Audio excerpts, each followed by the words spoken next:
Security Breach's Ruin DLC just came out, and to call it a device of entry would be an understatement. While it does introduce several new and interesting ideas and provides clues that could help us solve the mysteries around Security Breach, the general reception I've seen has the fanbase split, either giving it praise for what it introduces or ridicule for the direction they wanted to take the story, specifically how much the books fit into the series. For the longest time, the books and the games existed in two separate universes, and any attempt to merge the two was almost always met with negative criticism. But with the newer books coming out, it seems to be going in the opposite direction, where crucial background information is introduced in the books and expanded upon in the games, something I'll get more into later in this video. But for now, I'm going to focus on the new DLC and what my experience was playing it. So what did I think of Ruin?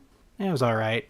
I honestly wasn't sure what to expect going in. I knew it wouldn't be the same scope as Security Breach, given it is just a DLC pack and not a full-fledged sequel, but at the same time, I never really considered what it would be like. I thought Ruin would fix a lot of the issues that Security Breach created to the overall story, the new characters it introduced that it really didn't do much with, and tying up some of the loose threads still hanging from the previous game. But Ruin left me even more confused than I was at the beginning. While it did provide us with several clues to help us with Security Breach, it also added several new issues that don't seem to have a good solution, at least with the information we have now. Ruin takes place long after the events of Security Breach. It's not really clear how long, but we do know that there was a massive earthquake and the location was shut down for repairs. We play a girl named Cassie, who was contacted by Gregory to come to the abandoned pizza Plex and rescue him. Similar to Security Breach, we are given next to no information on who we are or what our connection to Gregory is, but at this point that's par for the course. After exploring the entrance, we find a flashlight and a Phaz wrench which allows us to repair power lines, access security cameras, disable security nodes, repair animatronics. Christ, I wonder if this thing's gonna bake a cake and file Cassie's taxes. We eventually find ourselves in Gator Golf, where we are given a mask that looks just like the one Vandy wore, and this is where things go completely off the rails.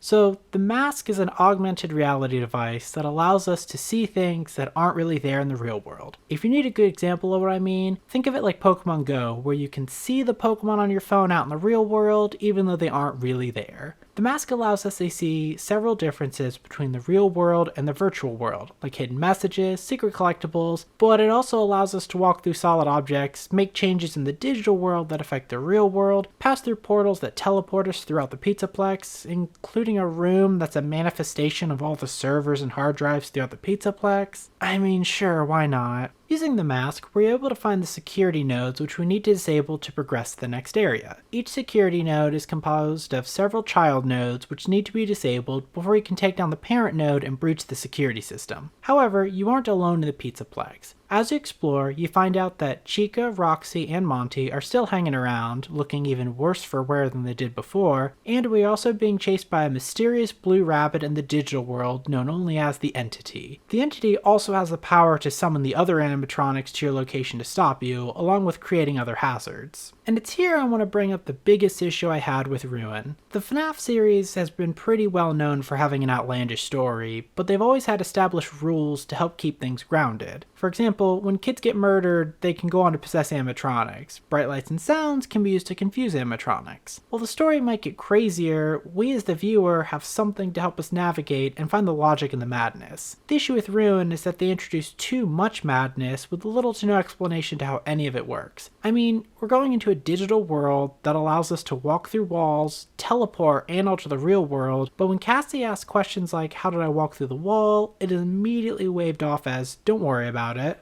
I mean, I figured at the end of the game we'd find out that this was all in her imagination, or that there was a gas leak causing her to hallucinate, but no, we just actively possess the ability to break the laws of physics. It really pushed my suspension of disbelief and felt pretty immersion breaking, which is really saying something about a game where animatronics are possessed by ghosts. Getting back on track, we finish disabling all the security nodes in Gator Golf, and then we go to the daycare, where we find out that Sun and Moon are still fighting with each other over control of their own body. We run through a series of mazes before we are able to get close enough to repair them and then become a whole new entity known as Eclipse. No idea how we knew how to do that other than we used the magical Phaz wrench, but there's no time for that because we've got more security nodes to disable. We head through the movie theater, the catwalks above Monty Golf, and the bakery before we finally reach the Roxy Raceway where Gregory is hiding. But before we're able to get to him, Roxy shows up and we are tasked with disabling another security node while avoiding her. We manage to sneak away, but not before Roxy catches us. But she lets us go after figuring out that we aren't Gregory. We find out that the final group of security nodes preventing us from entering the sinkhole are in the bowling alley and Phaser Blast. We disable the bowling alley one and the one in Phaser Blast and head back to the Roxy Raceway, but not before we're attacked by Freddy, who is giving off serious FNAF 4 vibes.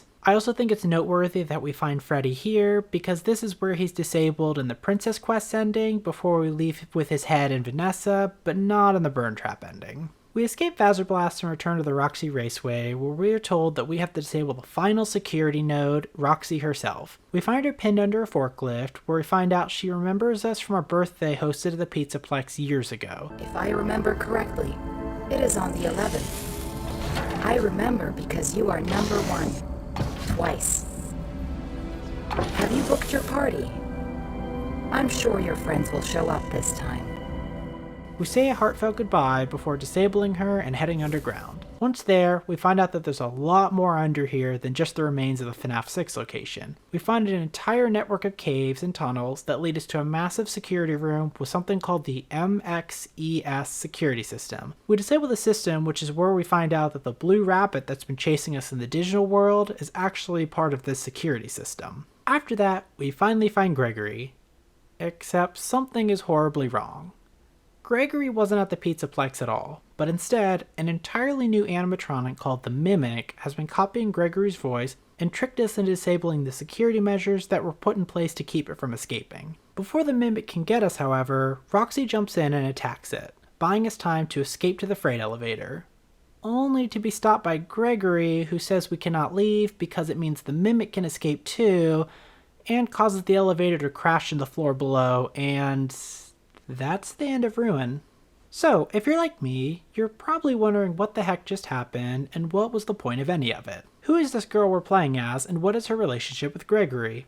Up until now, I figured Gregory was homeless based on the Leave ending and Security Breach and all the hidden rooms in the Pizzaplex that somebody was clearly living in. But suddenly he has a friend who is willing to not only go to an abandoned Pizzaplex to find him, but face off against several dangers and still press onward. We know from the speech Roxy gives us before we disable her that Cassie did have a party in the Pizzaplex, but they couldn't have known each other then because none of Cassie's friends showed up to her party. Maybe they met sometime after the party, but it's still not clear how they're connected. Also, who the heck is this animatronic we meet at the end of the game? I mean, they're apparently so dangerous that there's an entire security system dedicated to keeping them trapped below the Pizzaplex, but not important enough to even be brought up once before now? Who the heck is this guy? The only characters we see in Security Breach are Gregory, Vanessa, Vanny, our 4 core animatronics, Sun and Moon, and William Afton's Burn Trap, and none of them have the ability to copy other people's voices. The only character we communicate with in a method that isn't face-to-face is Freddy, but he doesn't ask us to do anything that would help the Mimic escape. Freddy never asks us to find the underground elevator or dismantle any of his friends. His main goal seems to be just keeping us alive. While Vanny is wearing a rabbit mask, we don't really have a way to determine if that's the AR mask that we're wearing, and even if it is, she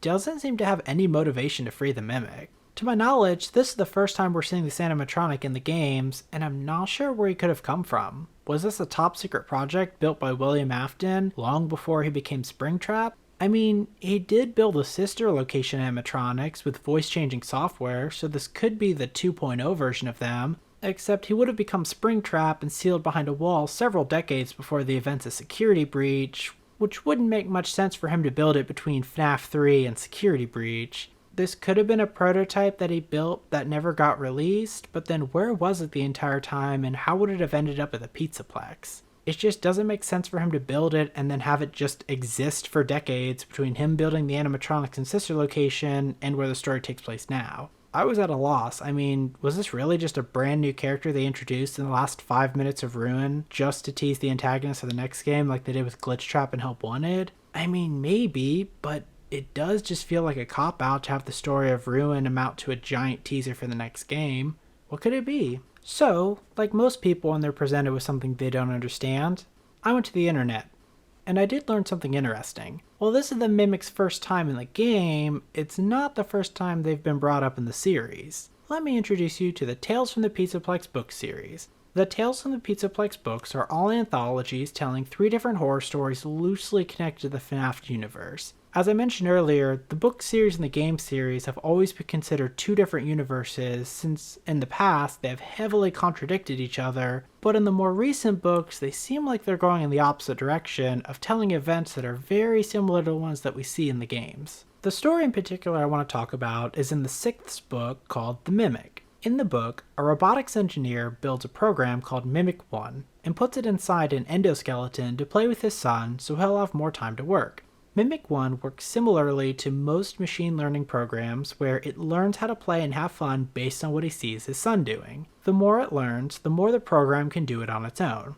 However, tragedy strikes when the engineer's son is hit by a car and killed. The engineer is devastated and takes out all of his aggression on the robot he built to play with his son. The story ends with us finding the Mimic roaming the halls of the now abandoned house with both the childlike behavior he learned from the son and the rage and violence he learned from the father.